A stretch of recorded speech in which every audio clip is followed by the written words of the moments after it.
COMELEC binigyang halaga ang papel na ginagampanan ng local government units sa kanilang Waka Waka Information Campaign.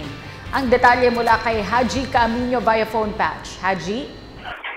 Kasi malaki ang papel na ginagampanan ng local government units sa information dissemination o pagpapakalat ng impormasyon hinggil sa pagpaparehistro o pagpapavalidate para sa 2016 presidential elections. Ito ang binigyang tiin ng COMELEC kasunod ng paglahok ng ilang opisyal ng mga munisipalidad at barangay sa Waka Waka campaign. Ayon kay COMELEC spokesman Director James Jimenez, sila ang araw-araw na may o direktang komunikasyon sa mga botante o kanilang residenteng nasasakupan kung mas mapapadalian niya ang one-to-one information delivery.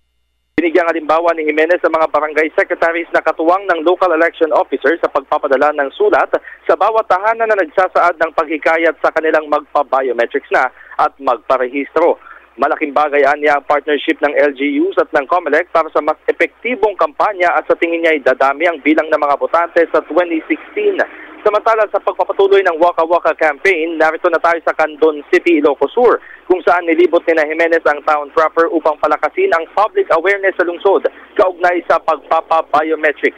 Bukas ay babagtasin na ng grupo ang dulong bahagi ng Ilocos Sur, ang bayan ng Tagudin na susundan naman ng lalawigan ng La Union sa mga susunod na araw.